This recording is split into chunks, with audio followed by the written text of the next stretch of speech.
So they're rewriting the rules again, quietly. Well, we're all distracted, of course, because who isn't? And we're going to talk about it today in this new episode of mine. This bill, okay? Maybe you've heard of it. I don't know, but we'll get into it. But basically, this bill, it doesn't just rewrite policy. It is basically telling our courts that they no longer have the power to hold the powerful accountable. And if we don't talk about it now, we're not going to have the chance to change or fix it later. So here we are. Start remembering what you hear. Well, hi out there, and welcome to... And now, the world's foremost authority. Check it out. Wearing the red straight shirt. Cut. What do you do? It's a highly specialized field. Playing records. Constant fun. Are you ready? Let's motivate. The DJ of the future is going to be a respected member of the community. Motivate people to get out and buy, or try, or use.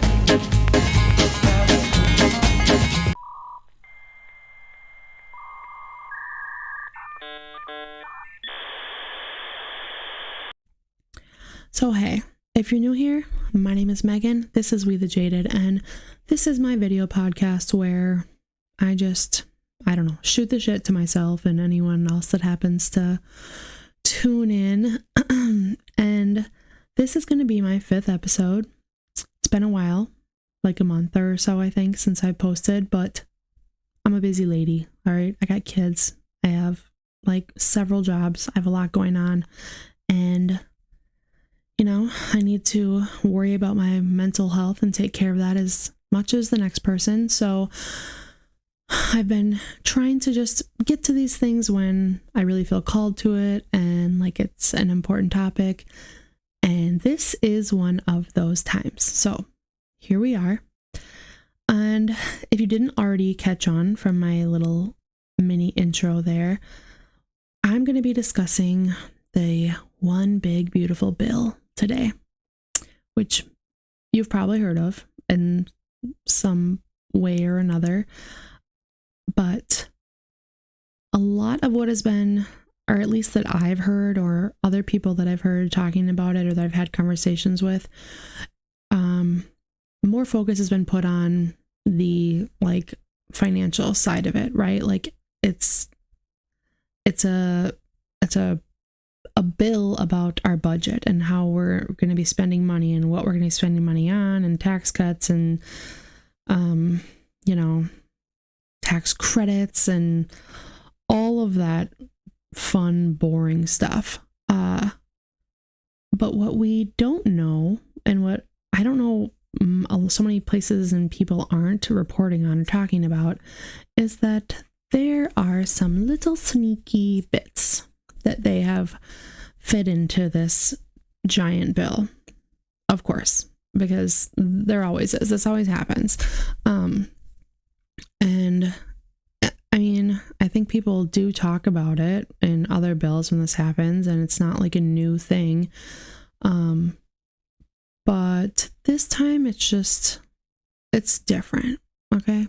And it's a little bit more important and a little bit more existential, in my opinion, at least. So I'm going to talk about it. I have some notes that I'm going to use in the process because, like I said, I'm just winging these, and I found the first few times that I did this, it was just, as much as I cared about what I was talking about, and it meant a lot to me to like get this, channel started and my Substack and all that, it took a lot out of me and wasn't helpful to my own mind and life in that process. So this time I'm just kind of, I don't know, I'm going to use a little bit of help here, but bear with me. And I think that it's important and that we should all care. So let's get into it. So basically, right now there's just a little quiet coup that's unfolding within our Congress. And this little bit in this bill is going to make it so the judiciary's power to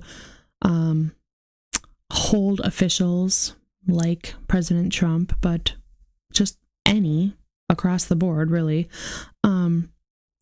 it's going to make holding them accountable or holding them in contempt of defying a court order, like, it's just that's done. Okay. Like, they could just do what they want, basically. It's also limiting a federal judge's ability to issue nationwide injunctions, which, if there's some imminent harm or unconstitutional behavior that's happening or being done, whether it's from, a government agency or elected officials or anything, like they don't have any power over that. They can't say, hey, like, you got to knock this off. This isn't the way we do this. Like, you need to go through, these proper steps, or this is unconstitutional according to our Constitution. That just won't matter. So that's fun. I guess a simpler way to say it is this bill is just giving political leaders a free pass to ignore the courts. And that might sound like not a big deal. And to, a layman, a regular normie American, it probably seems like that already happens. And let's be honest, it does. And it is. But this makes it different. This would be, if passed, it's already passed in the House of Representatives. If it passes in the Senate and it is signed by the president, that's it. Like, that's the law. That is actually the process of our government right now. That's how it should be. A lot of like the executive orders and things that President Trump has done, that's the argument, is that no, like, these certain things, they need to be passed by Congress and the Senate, and that's the process, and this isn't right. Well, they're doing it the right way, but they are being sneaky about it, because this is not something that you see being talked about, or I haven't. And I like to think that I have a pretty, broad diet of like media consumption, whether it's, mainstream or all of the independent media people that I follow. It's just not really being discussed. So that's why I'm here, and that's why we're talking about this. I think it's important to kind of just touch on what our Constitution actually does say and how our government is supposed to function a little bit. Like, I'm not going to dive into it too deep because it's boring. I know that. That's why some people don't know and just don't care to know. But it matters when we're talking about this subject specifically in this bill. So what our Constitution says is the founders created 3 branches of government. Okay. So Article 1 gives Congress its powers. Like, that is, the House of Representatives, the Senate. They are elected officials by the people. Ideally they're voted in by their constituents where they're from, and then they go to the capital of our country and write bills and pass them, and they become law, ideally. And it should represent what we, the people, want, right? That's how it should go. Article 2 in the Constitution outlines the powers of the president, okay, the executive branch. So what can the president just do? Because there are some, there's executive orders, there are things that, yes, like, they're the president.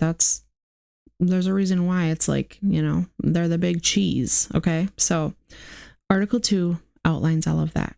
It's pretty cut and dry if you know the Constitution and what it says, okay? It's generally kind of viewed, in the past at least, not the same by everyone, but just through the courts and the Supreme Court and this whole process, there's precedent that's been decided upon, and that's how it goes. Okay.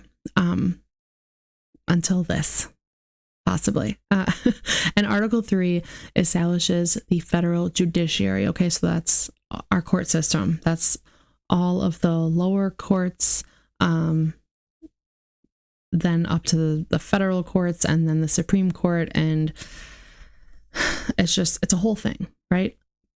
But those three branches of government are supposed to keep each other in check. So the whole point is to keep, us as citizens safe from the government, basically, like from just one person. If it was just the executive, it was just the president, like they're not supposed to be able to just kind of do whatever and have final say, and just there be no consequences or no accountability to their decisions. And I'll talk a little bit about how that's already kind of been, just over the years. I think the executive branch their power has grown substantially, and not just with Donald Trump, but even before. Okay. A lot of people go back to after 9/11. Okay. And one of the big bills that was passed back then with the Patriot Act. And that was, 20 plus years ago. But since then, things have definitely been changing a lot with the amount of power that the executive branch holds in our country. And it's something that people have debated for a long time and been talking about. I know when I was in college and was taking political science classes, like it was brought up more than once by professors and different, papers we had to write and things we had to research, just how much the executive branch's power has expanded. And this bill, if it is passed, it's basically getting rid of the Article 3. Okay. But procedurally, yeah, it basically is, because they can just do whatever they want. It doesn't matter what the courts say. If the federal court or the Supreme Court did say, like, hey, you as the president, you can't do this. This is against the Constitution. Doesn't matter. Which it kind of doesn't make sense, even that, like, we be upset about this if we weren't already upset about the Supreme Court ruling that the president does basically have, like, immunity over any decision made, like, in office that has to do with their position. So I don't know. But this doesn't just apply to the president. This would mean any officials, anyone, basically, like any person in power. If a court is saying, like, hey, no, you can't do this, they don't need to listen. Now, supporters of President Trump specifically, okay, which, if, let's be honest, the reason that this was put into the bill is 100% because Donald Trump and his people, okay, administration, they wanted it there. Like, they put it there, okay? And much of what has been going on in the last few years with the Republican Party is just decided by whatever he thinks and what he says, because the Republican Party has learned that their base really, they have a big portion of their base that is just MAGA. They're just all in for Trump no matter what, right? And so supporters of his and many people, and the reason why it was able to pass in the House of Representatives, they argue that this being in the bill, right, or this needing to be an issue, is about curbing judicial activism. Okay, they view the federal courts and things that have been happening thus far within this administration just since the start of this year, as these being, radical judges that are just deciding based on their individual personal beliefs that all things Donald Trump and his administration are doing are not okay, and that they shouldn't have that power, basically, that they're, it's always a witch hunt for old Donnie. And so their argument basically is like, we need to have this in here because there needs to be, a backstop, or pushback against these liberal judges, right? Which is not correct. Okay, that's not true. Many of these things that the courts have been deciding and saying that they're upset about have been done by judges that were appointed by Trump himself, okay, or are conservative Republican judges. It's not just liberal judges that are saying these things. But they feel that they're being, their administration and the things that they want to be doing are being like unjustly, unfairly blocked, and that these court orders are overreaching, and that elected officials should not be at the mercy of unelected judges, because not all judges are elected. Many are appointed by presidents, and again, lots of things. Okay. And in Trump's case, his team is seeing this as a way to prevent weaponized legal attacks from delaying and blocking his agenda. Okay. Or prosecuting him for things in the past, like when he's been defying these court orders in the past. That is, how they're justifying this. And I can understand that argument. I get it. I can put myself in their shoes and be like, we want to get this shit done, and we can't because these people are stopping us and they don't have the right? They just don't agree with us, and they don't agree with how we feel about these things, and poo-poo on them. I get it. I understand where they're coming from, and whatever, but that's just not how it works. And it's pretty clear, at least, I don't know, to me, it's pretty clear that many of the reasons that these judges are, these court orders are being given is because they do view them as unconstitutional. The way that they view the Constitution and how they interpret it, which, if they're a federal judge, they know precedent, they know past cases, they know what has already been decided on, and how things have been, held up in court in the past. That is why they're saying that these things need to not happen, or they're blocking certain things from happening. But that's just me, okay? I have to let you know, how are they pulling this off? Why are they able to say that this needs to be in here? Because yeah, they snuck it in and it's not being talked about a lot, but it is there. So people have found it. There are people that are discussing this. And I think that there are many people that would consider themselves, MAGAs and conservative, Republic, or whatever, I don't know, but that they would even think I don't know about this, especially if it wasn't under a Trump presidency, but they're just, it makes sense to them when it's sold to them this way by the administration. And I don't know, I get it. I know why it's working or how it's working for them to have that in there, but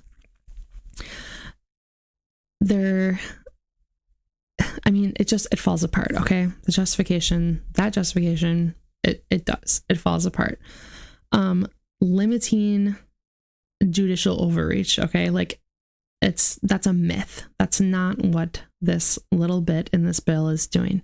That's like the sales pitch that they're giving. But the truth is that it's a legal shield is what they're trying to put up. They're trying to basically put up this shield to protect President Trump, from consequences, and to make it easier for others in power as well.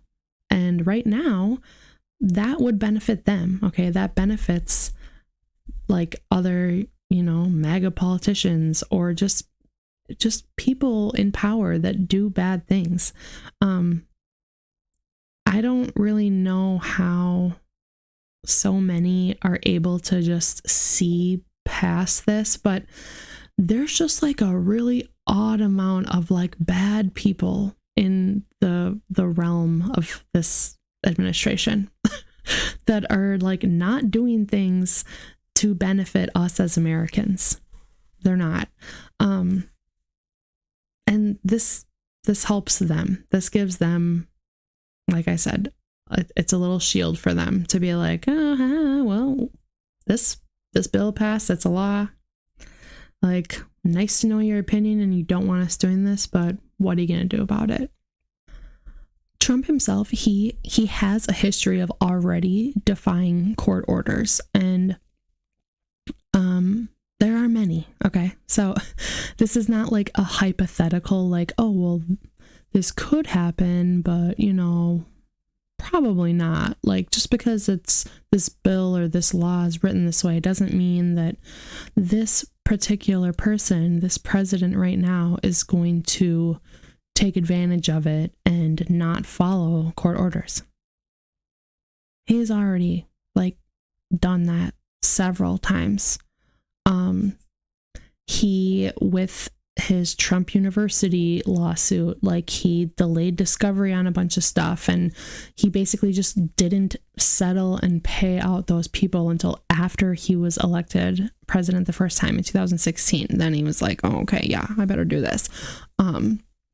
He has had issues with during other court cases that he's been involved in, where he had like gag orders put on him because you know how he loves to just like get up and talk and to interviews and like on the spot like answer questions about stuff. Like, he was saying things about like a court clerk, and he was told like, hey, you can't do this, that's not okay. Didn't care, just still did it, had fines, whatever, but still did it.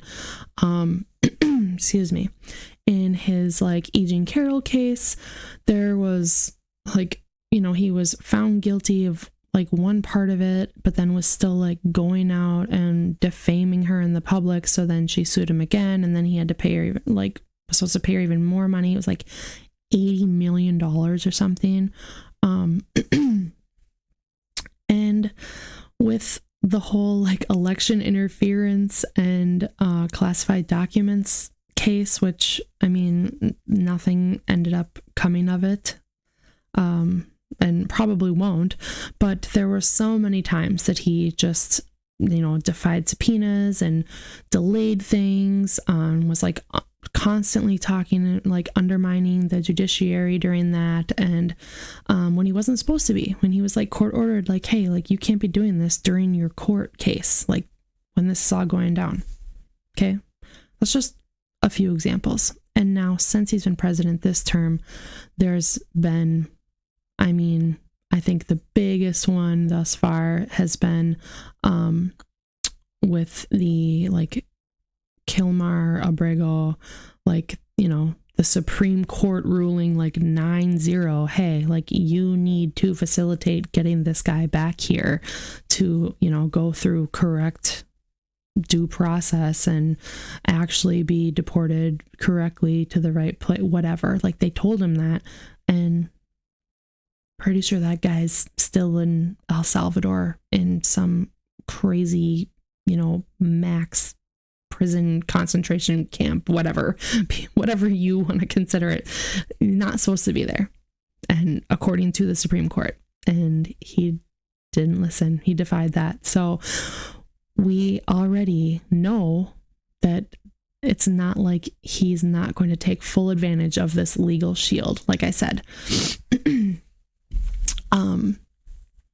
And really, like, if this bill passes, like, we just need to stop pretending that our Constitution is binding, because it won't be.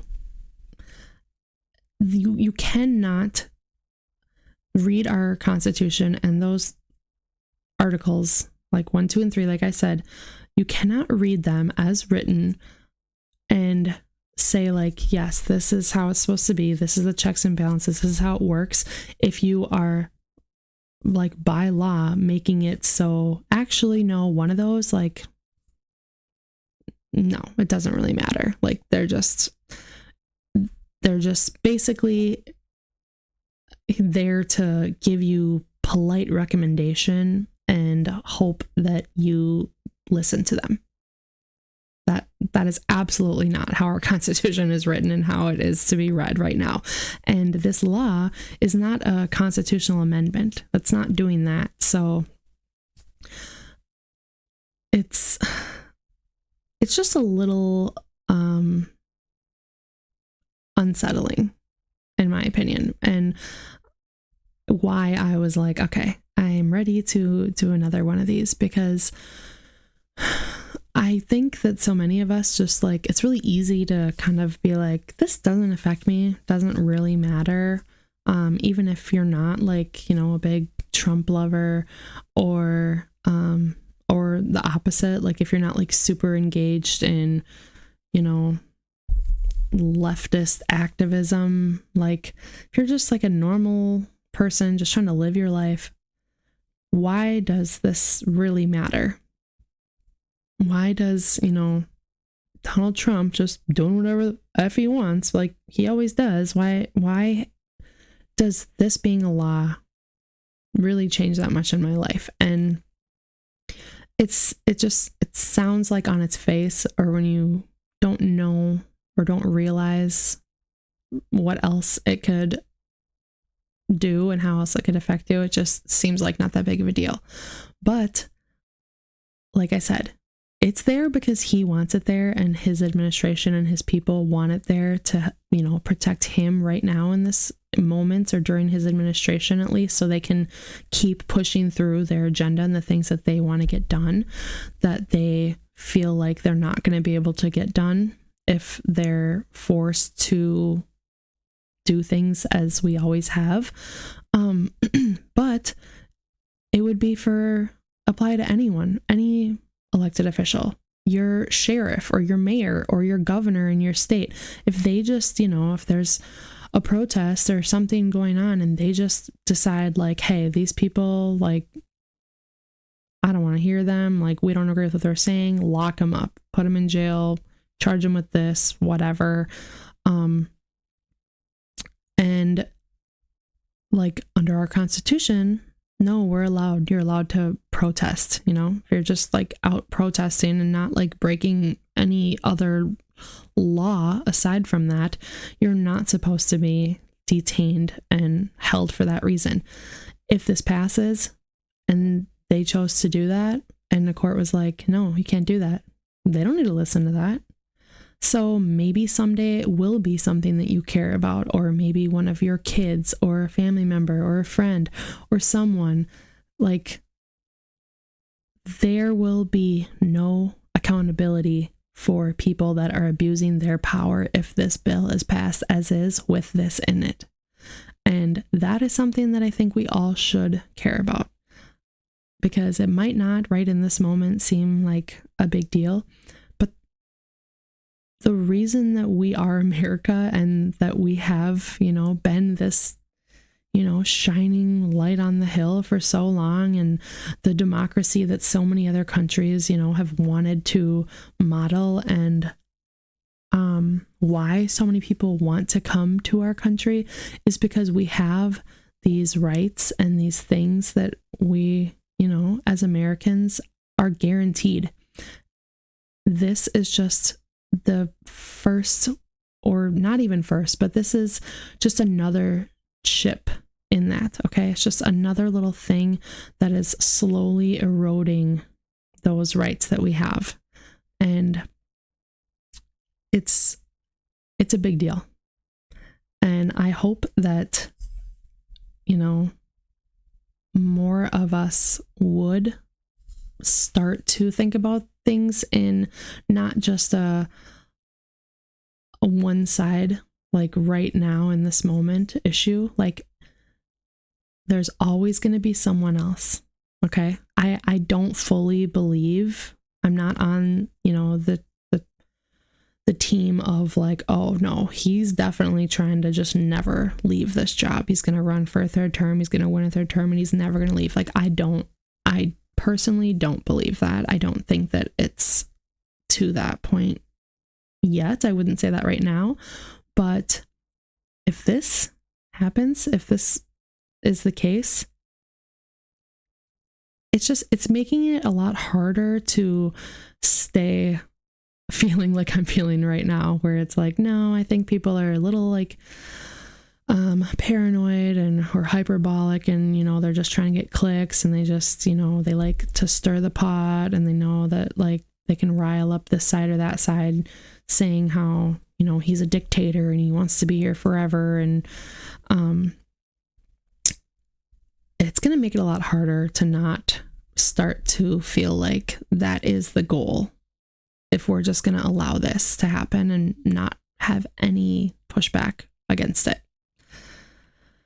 So, I feel like I've touched on most of, the things that I had planned on and laid out here.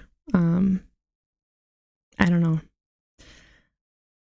I think, like I said, if you did watch all this and listen to all this, then you do care, and that's what we need. We need more people to just start paying attention to this stuff and caring.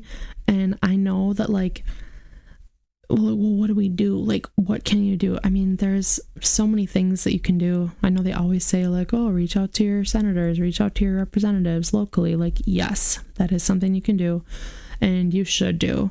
Aside from that, like, just talk about this. Like, if you have like someone in your life, mom, dad, relative, friends, if you're at work and you just hear people like talking about the main points about this one big beautiful bill, the thing that most people are debating about it, with like certain cutting of like SNAP and Medicaid and tax cuts for certain populations of our country that probably don't need that. Or if you're just involved in a conversation around that, bring this up. You need to like take it upon yourself to be like, hey, well, did you know that this was in there too? Because why? And like I said, I don't know all of this stuff. Like I will never pretend to be like some political scholar, like history major that just knows all of the things and could recite the Constitution to you. I absolutely could not. And I definitely, like I said, have my little notes here for a lot of this, but I feel like I broke it down in a good way where there are points that you can take and you can tell others and you can talk about it.